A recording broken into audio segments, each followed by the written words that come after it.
Evangelho de João, capítulo 4.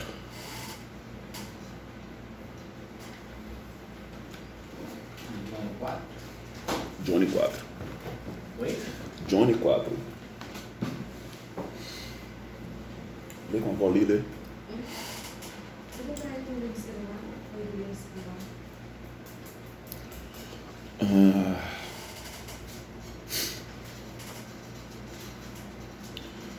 Eu vou fazer um pincelado aqui, só para a gente chegar no Evangelho de Lucas, capítulo 9. Esse texto a gente já conhece, é a história de Jesus com aquela mulher samaritana. O texto vem iniciando dizendo que Jesus sai da Judeia para Galileia, e eu acho o versículo 4 a narrativa mais extraordinária de todo o Evangelho de João. Era necessário passar por Samaria.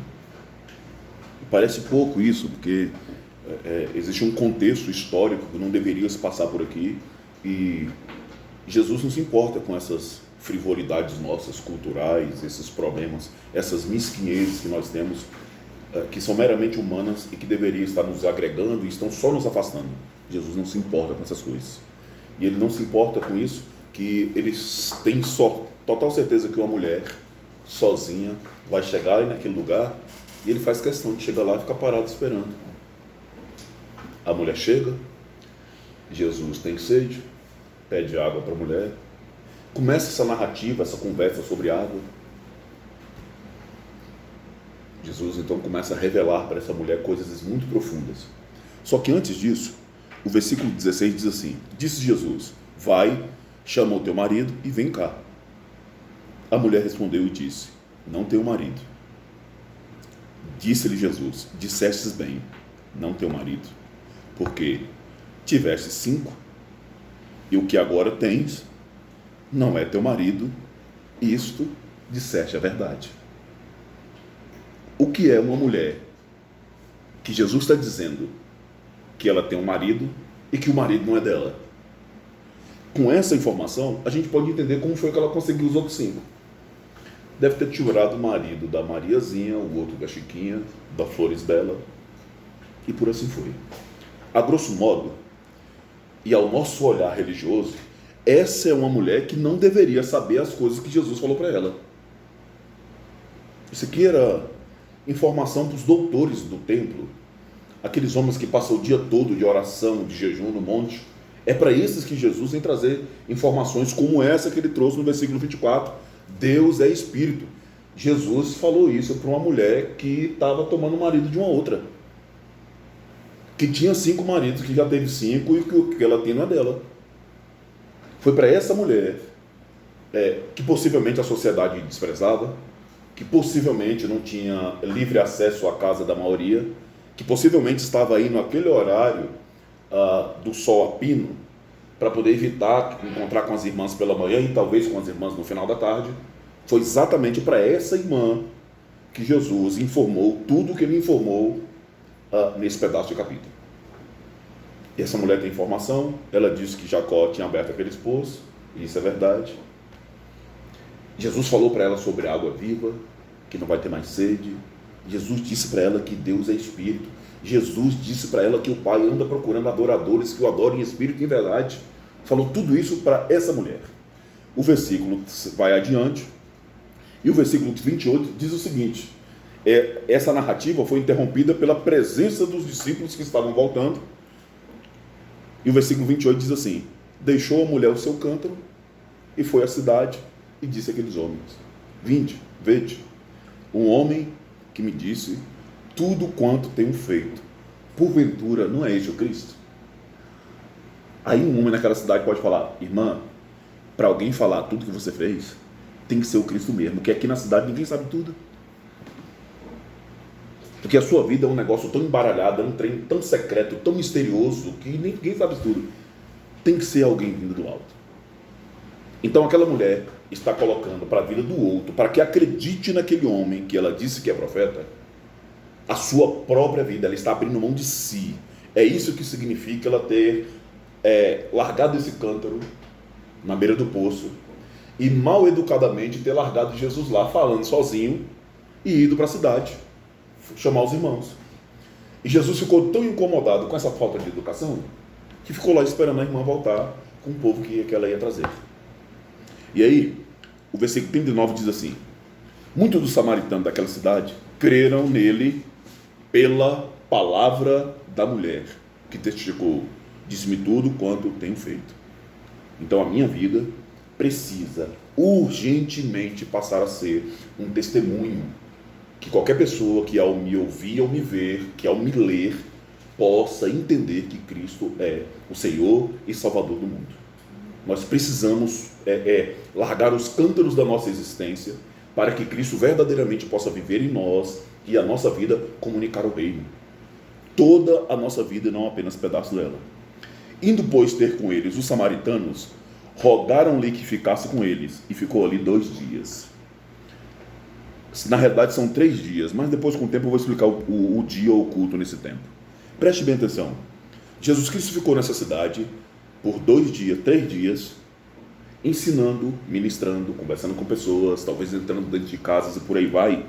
E não tem, Edson, um versículo citando uma fala sequer dos 2 dias de Jesus dentro dessa cidade. O que foi que Jesus ensinou? Com quem ele falou? Como falou? Não existe uma informação dessa. A importância foi a conversa que ele teve com a samaritana. Mas ele ficou 2 dias dentro daquela cidade, ensinando, ministrando, e nós não temos uma informação do que aconteceu ali. E aí, o resultado disso, muitos creram nele por causa da sua palavra. E dizia a mulher: já não é pelo teu dito que nós cremos, porque nós mesmos o temos ouvido e sabemos que este é verdadeiramente o Cristo, o Salvador do mundo.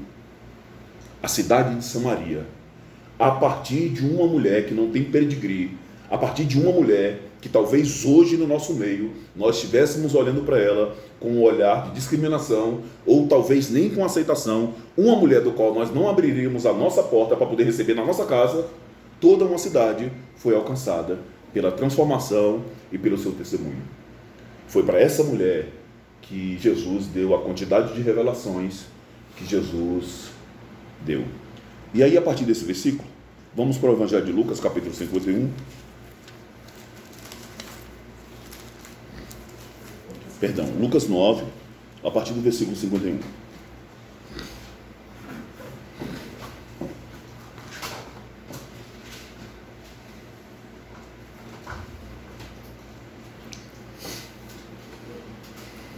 Eu estou com meu coração muito abrasado para poder ministrar amanhã sobre águas, e eu acredito que vai ser importante. Ele para justamente nesse texto. Aconteceu o quê?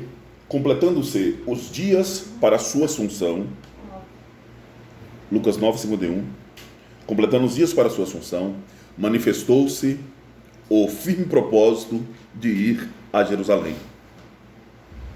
Então, ele sai do monte, em cima do monte houve um diálogo. Moisés e Elias apareceram lá e explicaram para Jesus, eles conversaram acerca da ida de Jesus para Jerusalém.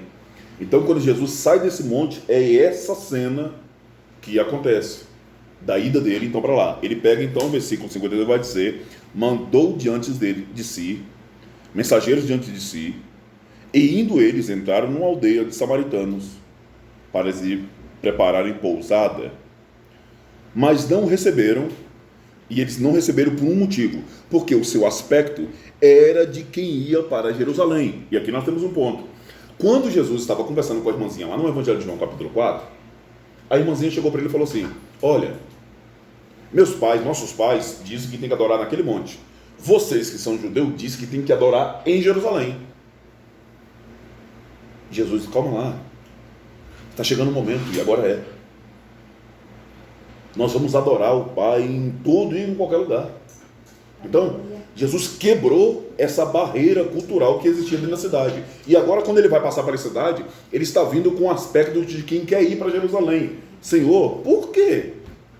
Nós já entendemos o que eles vão fazer contigo lá. É morte, é cruz, a conversa é essa. Então, eles não aceitaram que Jesus passasse por aquela cidade. Porque Jesus foi um benfeitor. Ele deixou marcas de transformação, deixou marcas de evangelho. E se ele fosse para Jerusalém, eles iriam matar a Cristo. Então eles entenderam a revelação do Cristo que está aqui, mas não a revelação de um Cristo que ia morrer. E aí o versículo 54 chega. Os seus discípulos, Tiago e João, vendo isso, disseram: Senhor, queres que digamos que desça fogo do céu e os consuma, como Elias também fez? Olha o pedido dos discípulos para Jesus. Quando a gente vai voltar lá no texto, Elias pediu fogo do céu. Confere? Mas por que Elias pediu fogo do céu? O holocausto. O fogo do céu que Elias pediu matou alguém? Não. Elias pediu fogo do céu para poder construir e devolver culto e adoração para Israel.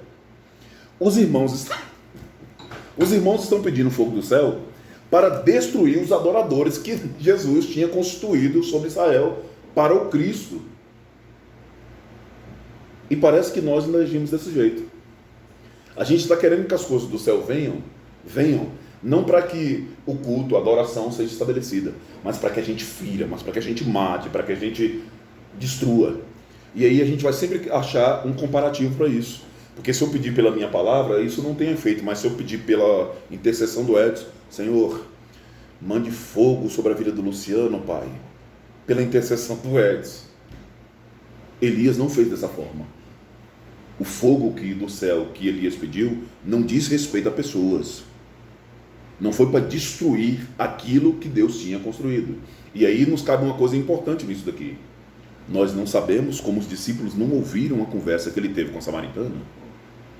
Ele não sabe como é que foi o diálogo da água, do poço, a revelação da adoração. Os discípulos chegaram quando ela saiu. Quando os discípulos chegaram, a mulher largou o cântaro e foi. Então aquela conversa talvez não estivesse dentro do coração dos discípulos. O que é que o Senhor anda falando contigo na madrugada, que amanhã cedo eu chego aqui e sou contra você? O que é que Deus anda construindo na vida e no coração do Edson, que eu não entendo, e que para piorar eu não aceito, que eu me coloco contra o Edson? E aí, nesse colocar contra o meu irmão, eu estou me opondo àquilo que Deus estabeleceu como culto e adoração na face da terra. Nós não sabemos. São os mistérios que Deus tem construído e constituído na vida de cada um de nós, para próprio louvor e glória do seu próprio nome. E muitas das vezes nós não passamos de Tiago e João. Vamos nos levantar contra a vida dele, vamos nos opor contra isso. A internet hoje está cheia de defensores da fé, como se porventura, em algum momento, Deus precisasse de um ser humano, mortal, ralé e pecador como nós, para pegar uma espada e ir lá defender Deus. Como se Deus fosse verdadeiramente um velhinho caquético, que pegou Covid, não tomou vacina, e está lá fraco, precisando que alguém vá lá defender ele. Quem sabe o amanhã é ele. Quem sabe a construção da minha vida daqui a 10 anos, ele. Então o meu hoje, o meu processo de hoje, ele é apenas um processo, ele não é final. Eu não sei o que o Senhor fez dentro de Samaria. O fato é que eu não posso me opor ao que Deus fez aqui. A resposta de Jesus traz clareza a isso. Voltando-se, porém, repreendeu-os e disse: não sabeis de que espírito sois. Vocês não coadunam comigo espiritualmente. Vocês estão aqui andando comigo, caminhando comigo, ouvindo ensinamentos, mas no espírito vocês não batem. E aqui existe uma mescla. O final desse capítulo vai dizer uma coisa importantíssima. As aves têm ninho, as raposas têm covis, mas o filho do homem não tem onde recostar a cabeça. Ele vive da vontade, a comida dele é obedecer ao Pai a tal ponto que ele não tem onde recostar a cabeça. Nós não. Se a Wagner apertar para mim, eu nunca mais venho fazer culto aqui na Meta e vou para outro lugar. A gente sempre tem uma segunda opção, sempre tem um segundo plano. Deus não é suficiente na nossa vida. Deus não é sobre todas as coisas na nossa vida. Nós sempre temos uma brechinha, nós sempre deixamos um ninho e um covil em algum lugar para que na hora do aperto a gente se escapa para lá. Nós não sabemos de que espírito nós somos, nós não amamos a samaritana, nós não concordamos com a vida dela, nós não aceitamos, e quando ela está arrumando aquele monte de marido, nós somos daqueles que mete pedra para cima em vez de chegar lá, abraçar, conversar, dialogar, talvez ensinar posturas dentro de relacionamento para que a vida dela não seja uma bagunça igual a essa. A gente não suporta o fato de que Jesus tenha saído da Galileia, da Judéia para a Galileia, ter passado beirando a minha casa e ter ido conversar com Edson e não ter falado comigo.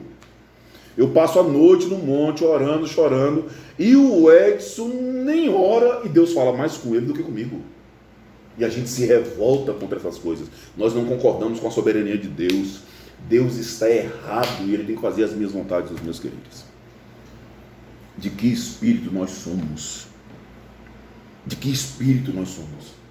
Porque na maioria das nossas ações nós estamos dia após dia, Senhor, deixa eu pedir fogo do céu para que eu os consuma. Eu não tenho misericórdia dentro do meu coração. Faz justiça, Deus. Faz justiça. Ele se levantou contra mim, Jeová. Olha que tondinha, Jesus. Olha que tondinha. O versículo 56 termina: porque o Filho do Homem não veio para destruir as almas do homem. Preste bem atenção, o pedido de Tiago e João foi esse. Não é um pedido, e ele está querendo um respaldo sobrenatural, espiritual, para, além de fazer essa besteira, chegar depois e mostrar para os outros que eles estão acima da média, por assim dizer, dos demais apóstolos. O Filho do Homem não veio para isso, mas veio para salvar. E a nossa jornada na Terra não pode ser de uma outra forma diferente, a não ser em cima desse contexto, em cima desse processo de salvação. Ei, de verdade, em que ponto a nossa vida está de algum modo comunicando Cristo na vida das pessoas que estão em nossa volta? De verdade, de que ponto, quando o Senhor chegar e fazer uma pergunta igual a essa, vá lá, chama o seu marido, ou chama a sua esposa, vá lá e pegue suas riquezas, pegue suas finanças, vá lá e chame aquela pessoa que nós não gostamos, que a gente tem um lugar guardado de inimigo no nosso coração. Se o Senhor chegar hoje e falar, vá lá, traga ele e volte aqui, a gente tem coragem de chegar diante de Jesus e expor, olha, Senhor, não dá não. Eu não vou bem com a cara daquela pessoa, não concordo, não gosto.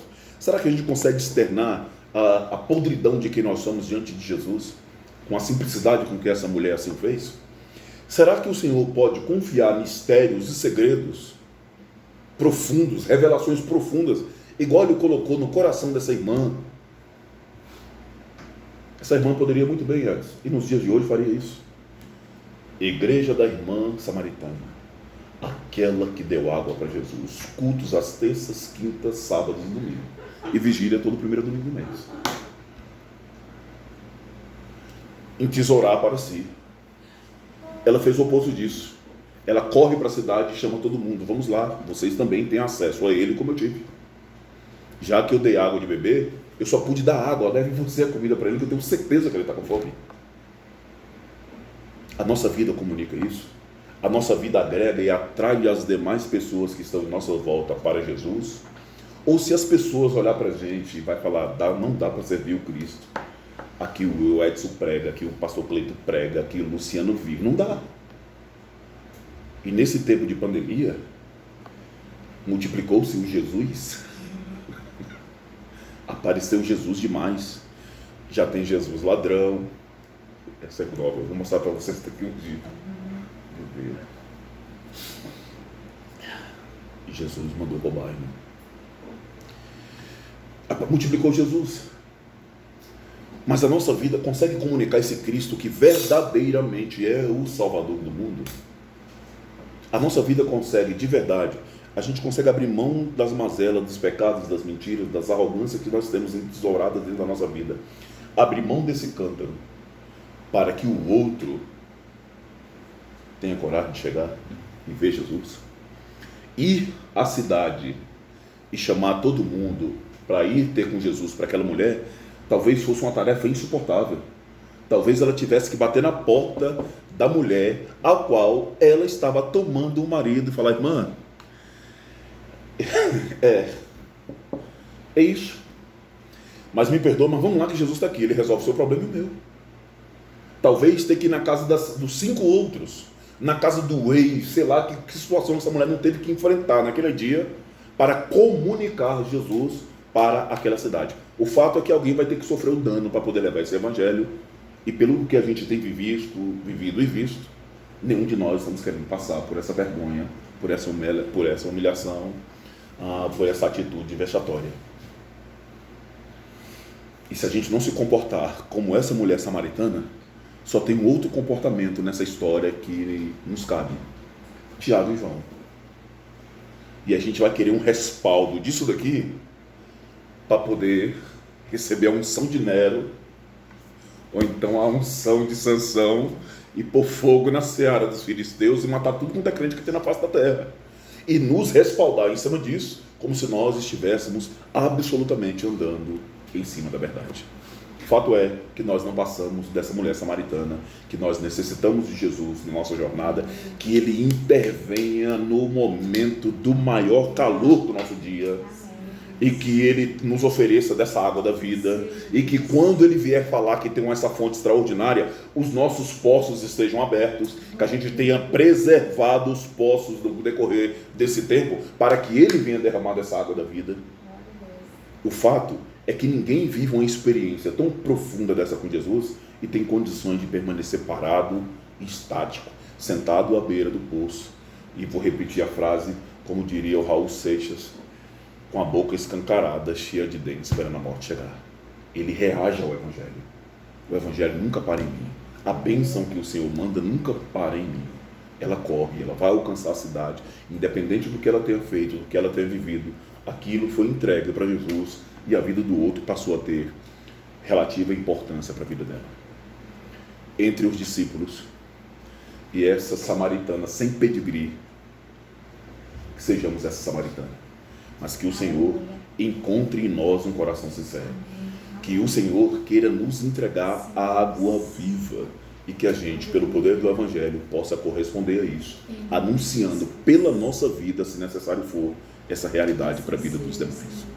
Pai, nós te louvamos, te agradecemos, bendizemos o seu santo nome, pela tua soberania, pelo teu amor,